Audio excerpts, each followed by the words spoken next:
ఓం నమో వెంకటేశాయ. 2026 ఆంగ్ల సంవత్సరాది అలాగే శ్రీ పరాభవనామ సంవత్సరానికి సంబంధించి కన్యా రాశి అంటే ఇంగ్లీష్లో విర్గో అంటారు. సో కన్యా రాశి జాతకం ఎలా ఉందో చూడబోతా ఉన్నాము. ఉత్తర పల్గుని ఉత్తర నక్షత్రం 2, 3, 4 పాదములు, అలాగే హస్త 1, 2, 3, 4 పాదములు, చిత్త 1, 2 పాదములు. అలాగే ఈ సంవత్సరం వీరికి ఆదాయం 8, వ్యయం 11, రాజపూజ్యం 3, అవమానం 3. ఈ సంవత్సరము కన్యారాశి వారికి మిశ్రమ ఫలితాలు కనిపిస్తూ ఉన్నాయి. శుభాశుభ మిశ్రమ ఫలితాలు అంటే ఒక 50% మంచి, 50% చెడు. ఈ సంవత్సరము ఆగస్టు వరకు కూడా మీకు సమస్యలు కనిపిస్తూ ఉన్నాయి. ముఖ్యంగా భార్య మూలకంగా సమస్యలు అనేటువంటివి ఈ సంవత్సరంగా కనిపిస్తూ ఉన్నాయి.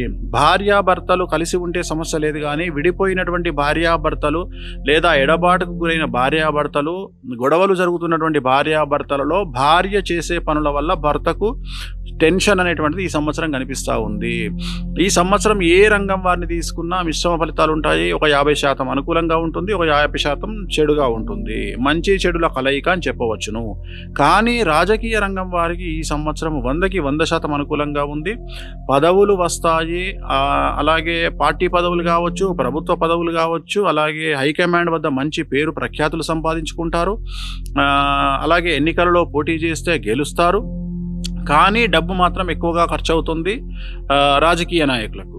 సో ఇది రాజకీయ నాయకులకు సంబంధించి. అలాగే కళాకారులకు సంబంధించి సినిమా రంగమైనా సరే, నాటక రంగమైనా సరే, గాయకులైనా సరే, సో ఎనీ కైండ్ ఆఫ్ ఏ రంగం కళాకారులైనా ఈ సంవత్సరము అనుకూలంగా ఉండబోతా ఉంది. ఆదాయ మార్గాలు, ఆదాయ వనరులు పెరుగుతాయి, అవకాశాలు పెరుగుతాయి. అవార్డులు, రివార్డులు అనేటువంటివి మిమ్మల్ని వెతుక్కుంటూ వస్తాయి. కొత్త అవకాశాలు వస్తాయి. చాలా అనుకూలంగా ఉంటుంది. గృహ నిర్మాణాలు చేస్తారు, అప్పులు తీరుస్తారు. కళాకారులకు సంబంధించి, క్రీడాకారులకు సంబంధించి మీకున్నటువంటి అవకాశాలను వేరే వాళ్ళు లాక్కొని వెళ్ళిపోతారు. అంటే మీకు రావాల్సినటువంటి అవకాశం వేరే వాళ్లకు వెళ్ళిపోతుంది. అది మిమ్మల్ని మానసికంగా చాలా బాధిస్తుంది. ఈ సంవత్సరము స్త్రీలకు సంబంధించి కన్యారాశి వాళ్ళకు వచ్చినటువంటి సమస్య, అతి ముఖ్యమైన విషయం ఏమిటంటే, మీరు మీ భర్త మీద రివెంజ్ తీసుకోవాలి అనేటువంటి ఆలోచన వల్ల మీరు మీ జీవితాన్ని నాశనం చేసుకునేటువంటి అవకాశం కనిపిస్తూ ఉంది. ఇది ముఖ్యమైనటువంటి విషయము. జాగ్రత్తగా ఉండండి. తొందరపాటు నిర్ణయాలు, అనవసరమైన శత్రుత్వం జోలికి వెళ్ళకండి. కలిసి ఉండడానికి అవకాశాలు వెతుక్కోండి. కాంప్రమైజ్ అవ్వడానికి అవకాశాలు వెతుక్కోండి. కుటుంబంతో సన్నిహితంగా ఉండడానికి అవకాశాలు వెతుక్కోండి. కుటుంబంతో బాగుండడానికి ప్రయత్నం చేయండి. ఆడవారికి సంబంధించి, విద్యార్థులకు సంబంధించి చెడు వ్యసనాల వల్ల, చెడు స్నేహితుల వల్ల ఈ సంవత్సరం చాలా సమస్యల బారిన పడతారు. ఉత్తీర్ణత శాతం తగ్గుతున్నాయి, మార్కులు తగ్గుతాయి. కొంతమందికి కొన్ని సబ్జెక్టు ఫెయిల్ అయ్యే అవకాశం ఉంది. మీరు కోరుకున్నటువంటి యూనివర్సిటీల్లో కానీ, కాలేజీల్లో కానీ సమస్యలు అంటే సీట్లు రాకుండా బాధపడే అవకాశం ఉంది. వీసాలు రిజెక్ట్ అయ్యే అవకాశం ఉంది. కాబట్టి జాగ్రత్తగా ఉండండి. మీరు ఉదాహరణ విదేశాలకు వెళ్ళేటప్పుడు మీరు నింపే ఫామ్స్ను 1కి 2 సార్లు చెక్ చేసుకోండి. జాగ్రత్తగా ఫామ్ను నింపుకున్న తర్వాతే మీరు ఇంటర్వ్యూస్కి వెళ్ళండి. అలాగే విదేశాల్లో ఉండేవారు పేపర్ వర్క్ జాగ్రత్తగా చేసుకోండి. లేదంటే పేపర్లలో మిస్టేక్స్ వల్ల మీకు ఉన్నటువంటి అవకాశాలు కోల్పోవడము, వీసాలు అవ్వచ్చు, ఉద్యోగాలు అవ్వచ్చు, సమస్యలు వచ్చేటువంటి అవకాశం కనిపిస్తూ ఉంది.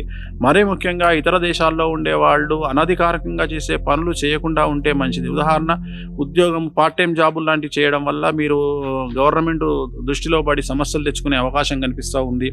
సో వ్యాపారంలో ఉండేవారికి సంబంధించి ముఖ్యంగా మెడికల్ ఏజెన్సీలు చేసేవాళ్ళు, వ్యాపారస్తులకు, ఇనుము వ్యాపారస్తులకు, సిమెంట్ వ్యాపారస్తులకు, లిక్కర్ వ్యాపారస్తులకు చాలా అనుకూలంగా ఉంటుంది ఈ సంవత్సరము. కానీ ఈ సంవత్సరం ఉండే సమస్యలు ఏమిటంటే, ట్యాక్సుల పరమైన, ప్రభుత్వ రంగ ట్యాక్సుల పరమైన సమస్యలు ఉంటాయి. GST, sales tax, commercial tax, income tax సమస్యలు ఉంటాయి వ్యాపారస్తులకు.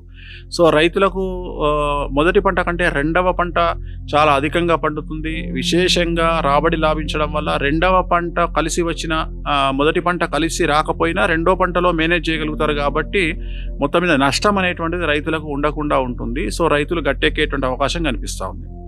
సో ఓవరాల్గా కనుక తీసుకున్నట్లయితే 50-50%లో మంచి చెడుల కలయిక ఈ సంవత్సరం కన్యారాశి వారికి కనిపిస్తూ ఉంది. సో ఈ సంవత్సరం కన్యారాశి వారికి సంబంధించినటువంటి రెమెడీ ఏమిటయ్యా అంటే, మంగళవార నియమము, శనివార నియమం పాటించాలి. మంగళవారం ఏం చేయాలి అంటే, ఎరుపు రంగు దుస్తులు వేసుకోండి. వీలైతే మంగళవారం నాడు నవగ్రహ దేవాలయాన్ని సందర్శించండి.